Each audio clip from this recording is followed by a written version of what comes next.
Amados ouvintes, nós hoje vamos tratar de como superar a ansiedade e o medo. Vamos abordar várias passagens bíblicas e gostaríamos que vocês se preparassem para anotarem essas passagens bíblicas e as usarem nas reflexões e nos estudos de vocês, seja nos estudos individuais ou até mesmo nos estudos em células. Eu peço a vocês que estejam preparados para anotar essas passagens. E então, o assunto é esse: como superar a ansiedade e o medo. Nós damos as boas-vindas a vocês, no nome poderoso do nosso Senhor Jesus Cristo, e vamos começar em oração. Senhor, nós te agradecemos porque a sua palavra é que nos enche de fé, a sua palavra é que nos capacita a podermos superar os problemas da ansiedade e do medo, Senhor, coisas que acontecem no nosso dia a dia, coisas que acontecem conosco, Senhor, e que muitas vezes nós nos sentimos derrotados, mas quando não é isso que acontece, porque a palavra do Senhor diz que nós podemos passar pelas lutas, mas com fé e agarrados contigo, Senhor, podemos vencer as lutas. Então, abre a nossa mente, o nosso coração, abençoa os ouvintes, abre a mente dos nossos ouvintes para que a gente possa usar este programa e esta ministração para a sua glória. Assim oramos agradecidos no nome de nosso Senhor Jesus Cristo. Muito bem, como superar a ansiedade e o medo? O texto básico está em Filipenses capítulo 4, versículos 2 ao 8. E o texto para devocional sobre esse assunto está em 2 Crônicas, capítulo 20, versículos 3 ao 12. Eu vou repetir. O texto básico está em Filipenses 4, versículos 2 a 8, e o texto devocional em 2 Crônicas, capítulo 20, versículos 3 ao 12. Então, esse versículo-chave, 2 Crônicas, diz o seguinte: Então, Josafá teve medo. Josafá teve medo e se pôs a buscar o Senhor. E apregoou jejum em todo o Judá, toda a terra de Judá. E não sabemos nós o que fazer, porém os nossos olhos estão postos em ti. 2 Crônicas 20, versículo 3 e versículo 12. Qual é o alvo da nossa lição de hoje? Você perceberá que todos nós estamos sujeitos a momentos de ansiedade e de medo, e como o rei Josafá, precisamos aprender e colocar sempre os nossos olhos em Deus. Então, amados ouvintes, tomem os seus lápis e um pedaço de papel, porque vamos dizer para vocês agora as devocionais que vocês podem ler e refletir nelas para cada dia da semana. São 7 textos que nós vamos sugerir para vocês lerem e até mesmo nas células compartilharem esses textos e orarem juntos. Então, para segunda-feira, nessa semana de devocional, temos Salmo 121, versículos 1 ao 8. Eu repito, para segunda-feira, Salmo 121, versículos 1 ao 8. Para a devocional de vocês e o estudo em células da terça-feira, nós temos 1 João, capítulo 4, versículos 17 e 18. Para a quarta-feira, temos Mateus 8, 23 ao 27. Para a quinta-feira, Salmo 46, versículos 1 ao 11. Para a sexta-feira, temos Isaías 41, versículos 10 ao 13. Para o sábado, Salmos 40, versículos 1 ao 4. E para o domingo, E o que mais temos a dizer, irmã? Um abraço aí para todos os nossos queridos ouvintes e irmãos. Ainda que tenhamos recebido a Cristo como Salvador e com Ele o perdão de todos os nossos pecados, está lá em 1 João 1,7, continuamos vulneráveis em nossos sentimentos e emoções. Já somos novas criaturas, segundo os Coríntios 5,17, mas a nossa velha natureza ainda é suscetível às circunstâncias que nos advêm. Sendo assim, não é anormal ficarmos ansiosos, com medo, desanimados e abatidos. O próprio apóstolo Paulo experimentou tais sentimentos em sua vida cristã, segundo aos Coríntios 6, 4-10 e 7, 5, 6. Mesmo o Senhor Jesus, nos seus últimos dias, revelou a nós a tristeza do seu coração. Mateus 14:34. Contudo, essa tristeza não provém de uma velha natureza, no caso de Jesus, e nem havia vulnerabilidade nele. Aleluia. Que comentário extraordinário, né? Comentário realmente extraordinário. Então, na nossa experiência do dia a dia, irmãos, ainda que nós tenhamos recebido a Cristo como Salvador e com Ele o perdão de todos os nossos pecados, conforme está em 1 João 1,7, nós continuamos vulneráveis em nossos sentimentos e emoções. Veja, nós já somos novas criaturas, mas a nossa velha natureza ainda é suscetível às circunstâncias que nos advêm. E o que acontece na prática é que as circunstâncias que acontecem no dia a dia da nossa vida, elas nos levam a ter ansiedade e a ter medo. Isso não quer dizer que nós estejamos derrotados, não. Ao contrário, essas circunstâncias, esses desafios servem para nós como uma maneira de nós nos agarrarmos ao Senhor. E o próprio apóstolo Paulo experimentou esses sentimentos em sua vida cristã. Ele passou por muitas provas, ele passou por muito sofrimento. Imagina uma pessoa lá num porão, enlamaçado, na prisão, ele ainda estando lá, ele orava e ele adorava o Senhor e levava outras pessoas a adorarem o Senhor. Isso é algo muito profundo, meus amados irmãos. O processo de santificação, como já falamos várias vezes, ele é um processo que ocorre durante toda a nossa vida. Toda a nossa vida. Muitas pessoas tristemente mal informadas ou que elas têm ensinamentos errados, né? Acham que no dia em que a gente recebeu o Senhor como nosso Senhor e nosso Salvador, que ali tudo está resolvido e que nada mais vai acontecer.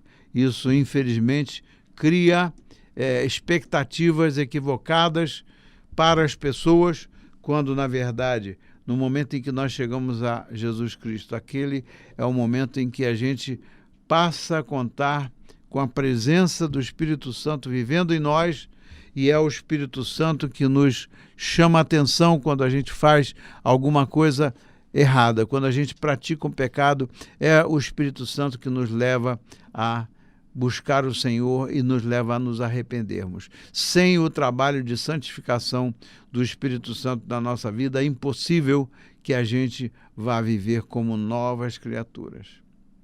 Qual de nós não se sente ansioso e com medo diante de uma enfermidade, diante do desemprego, diante de uma crise familiar, diante da violência que nos cerca, dos desafios que temos que assumir, ou mesmo diante das lutas pelas quais a nossa igreja passa?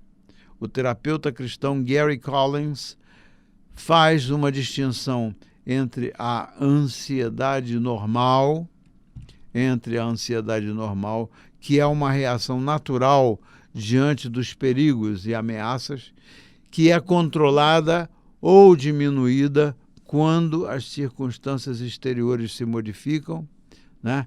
E a necessidade aguda ou neurótica que desenvolve sentimentos exagerados de desespero e medo, mesmo quando o perigo é inexistente.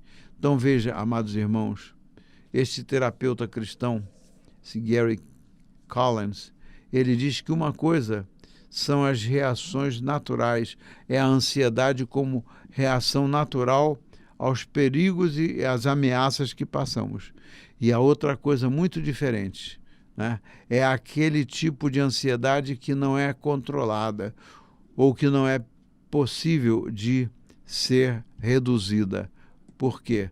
Porque aquela ansiedade que não é controlada pelo poder do Espírito Santo de Deus obrando na nossa vida, aquela ansiedade aguda ou neurótica é algo que compromete os nossos sentimentos exagerados, né?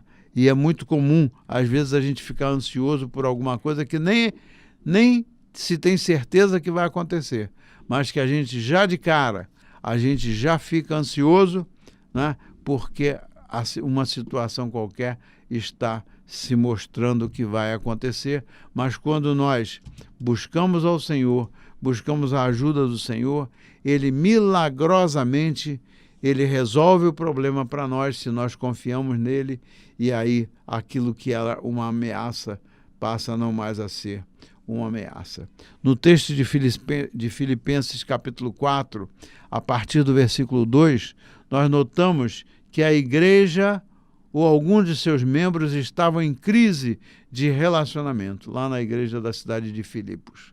Leiam o capítulo 4, a partir do versículo 2, em Filipenses, e vocês vão ver.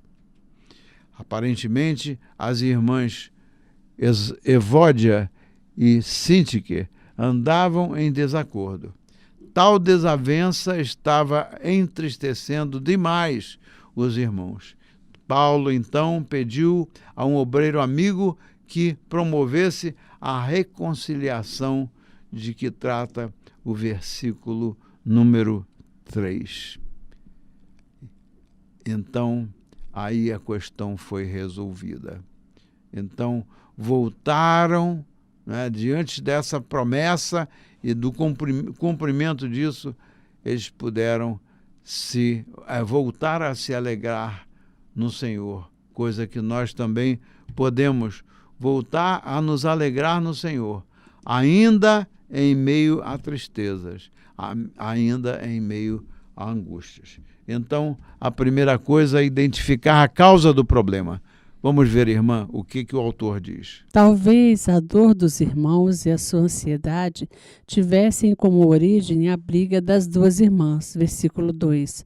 E Paulo foi direto ao ponto de tensão, ou seja, descobrir a causa da ansiedade dá início à solução do problema.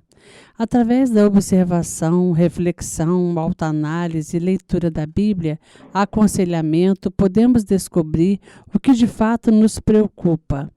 Às vezes não é fácil esse exercício, mas pode nos fazer muito bem se feito adequadamente. Você sabe bem as causas da sua ansiedade quando a sente?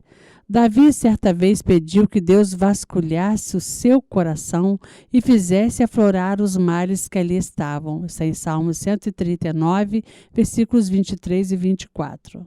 Amados irmãos, identificar a causa do problema é uma das buscas para superar a ansiedade e o medo. Através da observação, observar os fatos, refletir, né?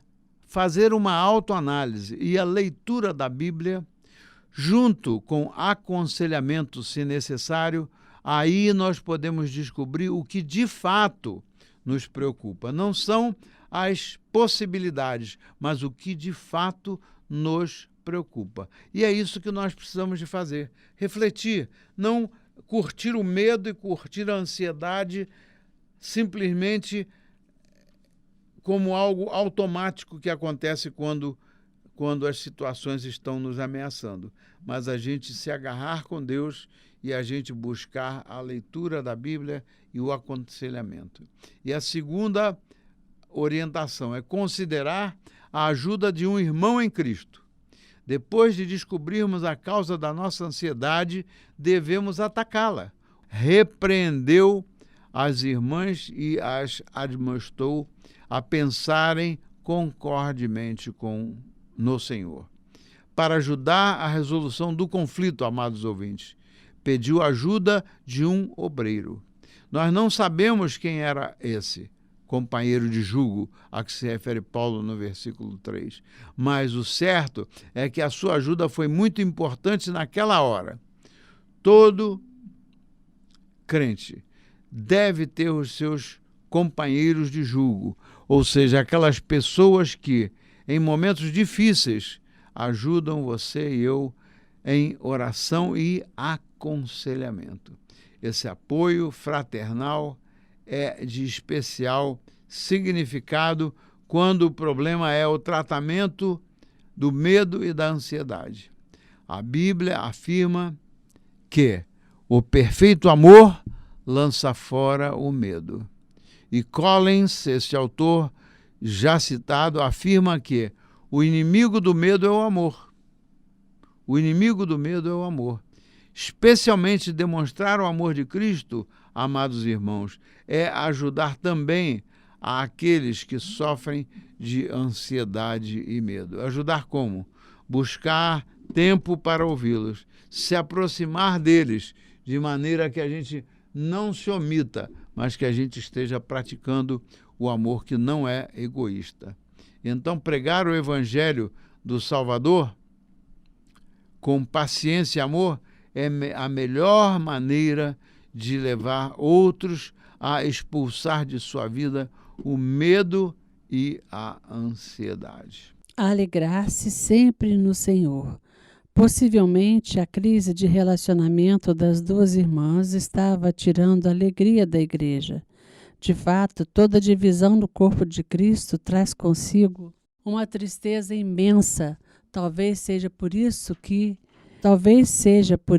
Jesus orou tanto pela unidade de seus filhos, João 17:11. No entanto, em meio às lutas, os irmãos foram exortados a se alegrar no Senhor. Versículo 4. Por maiores que sejam as lutas, sempre haverá no Senhor motivo de alegria. Do versículo 6, no meio da ansiedade e medo, deveria ainda assim haver ações de graças. Se olharmos somente para os problemas, ficaremos mais ansiosos ainda.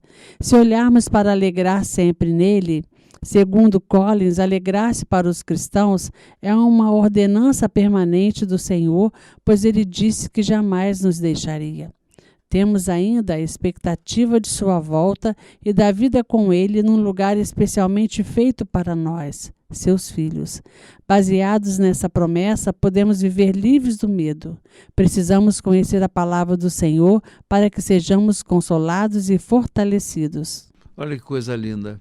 Se nós temos, amados irmãos e ouvintes, se nós temos a promessa do Senhor, que é fiel, ele não falha, se nós temos a promessa dele que ele jamais nos deixará, como Jesus falou, que no mundo tereis aflições, mas ele jamais nos deixará, quem mais que poderá nos separar do amor de Cristo e quem mais que poderá invalidar uma promessa firme do Senhor?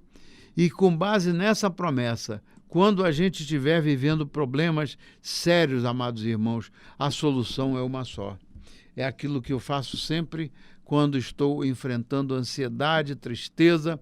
Eu clamo ao Senhor em voz alta e eu digo: Senhor, eu te peço em nome de Jesus, reprima a Satanás, Senhor, porque ele não tem direito sobre a minha vida. Eu sou lavado pelo sangue precioso de Jesus. E quando a gente clama ao Senhor, usando esse tipo de oração em voz alta, o ambiente espiritual ele se limpa, porque a promessa também é de que quando a gente confronta Satanás, ele foge, ele sai fora. E aí a gente se sente melhor, a gente se sente aliviado, porque o Senhor é que está nos guarnecendo. Então é importante, meus amados irmãos, essa orientação. E também confiar em Deus em oração. Em Filipenses 4:6 está escrito que a oração é o melhor remédio à ansiedade e ao medo. Foi em oração que muitos dos heróis da Bíblia aprenderam a confiar no Senhor. Jó orou muito durante a sua crise existencial. Foi crescendo tanto em confiança em Deus que no final das suas provações ele declara: eu te conhecia só de ouvir, Senhor, mas agora os meus olhos te veem. Está lá em Jó 42:5. Ana, por sua vez, foi embora contente após ter orado com tanta dedicação ao Senhor e ouvido as palavras do sacerdote Eli em 1 Samuel 1, 9-18. Asaf se mostrou confiante na soberania de Deus após entrar no santuário e orar. Salmo 73, 17-28. E à medida que confiamos mais no Senhor em oração, amados irmãos, menos ansiedade e medo habitará em nós. Em Mateus capítulo 6, versículos 25-34, o Senhor Jesus ensina que não devemos ficar ansiosos com a nossa vida. O que devemos fazer é buscar o reino de Deus e a sua justiça. E aí está lá no versículo 33. A oração vence a ansiedade. Quem ora bastante vive bem. Veja só a confiança em Deus. A Ana, ela era estéril. Ela não tinha a menor condição de dar à luz a um filho. Mas ela foi ao templo e ela orava silenciosamente e o sacerdote equivocadamente chegou para ela, né, ainda para criticá-la ou para perguntar: o que você chora?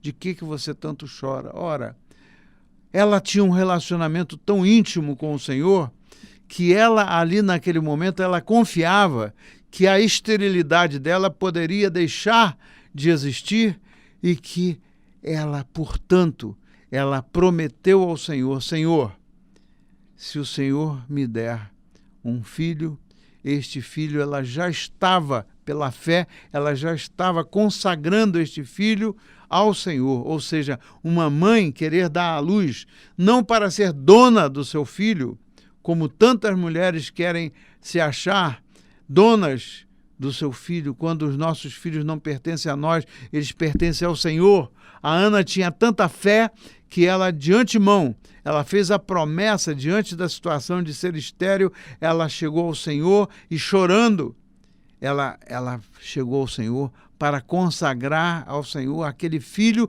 que ela confiava que Deus podia dar a ela e que ela cumpriu aquela promessa e entregou o seu filho para o Senhor depois que ele estava criança, né? Depois que ele tinha nascido. Então ela entregou para o sacerdote Eli para quê? Porque naquela época cabia aos sacerdotes orientarem as crianças.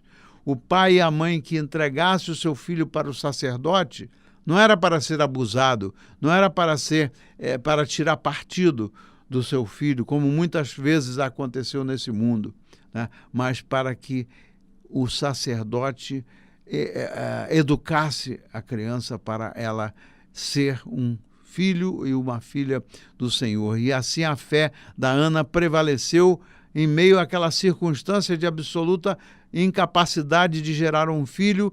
Ela de antemão não só prometeu, mas cumpriu e entregou aquele filho para o sacerdote quando ela tinha dado à luz e para que ele fosse educado no caminho do Senhor. Ela foi ao templo, né, e lá ela dedicou aquela criança ao Senhor. Que maravilha! Veja, meus amados irmãos e irmãs, é muito triste quando a gente quer fazer barganha com o Senhor, né, chegando para o Senhor e prometendo: Senhor, se o Senhor fizer isso por mim, eu vou fazer aquilo. Ela ali estava fazendo alguma coisa, não para ser uma mãe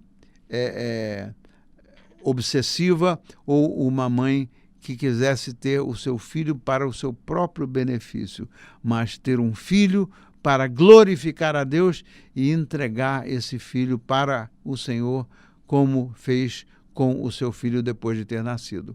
Isso é uma lição para nós, amados ouvintes e amadas ouvintes. Por que razão? Quantas vezes a gente busca prometer alguma coisa ao Senhor para que o Senhor, cumprindo aquela promessa, a gente pessoalmente tire benefícios daquilo, quando na verdade é linda a atitude de Ana, porque ela não quis tirar benefícios para ela de ter um filho, mas que ela queria glorificar o Senhor na medida em que o Senhor desse um filho para ela, né? Veja que abnegação, veja que dedicação dessa mulher, né? E aí, né, também o Asaf, que se mostrou confiante na soberania de Deus após entrar no santuário e orar. Então, como é que a gente pode entender isso? Como é que a gente pode colocar isso em prática? Em Mateus 6, 25 a 34, o Senhor Jesus nos ensina que não devemos ficar ansiosos com a nossa vida. O que devemos fazer é buscar o reino de Deus e a sua justiça. Versículo 33. E tudo mais nos será acrescentado. A oração vence a ansiedade. Quem ora bastante vive bem. Concluindo, então, o texto de Filipenses começa relatando uma crise de relacionamento, versículo 2, mas termina com uma promessa de paz, versículo 7. É possível ter a paz de Cristo ocupando o lugar do medo e da ansiedade em nossa mente e coração, mesmo que as circunstâncias externas não mudem. O que determina a paz no barco não é a ausência da tempestade lá fora, mas a presença de Jesus do lado de dentro. Mateus 8, 23 ao 27. Jesus nos prometeu uma paz que o mundo não pode dar. João 14, 27. No entanto, afirmou também que no mundo teríamos aflições. João 16, 33. Paz não é a ausência de problemas e aflições, mas é uma dependência completa do cuidado de nosso Pai Celeste. Que os recursos espirituais citados deste texto nos ajudem a vencer a ansiedade e o medo. Que o Espírito Santo aplique em nosso coração Filipenses 4, 2 ao 8, o que nos fará muito bem. Faz-nos bem refletir esta estrofe de um hino que diz: com tua mão segura bem a minha, e pelo mundo alegre seguirei. Mesmo onde as sombras caem mais escuras, teu rosto vendo, nada temerei. De Wright, eu não sei o nome que aqui está abreviado, né? Mas acho que seria o autor, né? deste hino. Aleluia, Senhor, Tu és o nosso pastor, Senhor, Tu és o nosso Deus, Tu és tudo para nós, Senhor. Ó Deus, ajuda-nos, Senhor amado, a ficarmos, Senhor, nessa dependência, Senhor Jesus, Senhor Jesus, voltarmos para Ti, nos humilharmos, Senhor, porque nada podemos, tudo vem de Ti, tudo é para Ti, Senhor. O Senhor é autor de todas as coisas, Pai.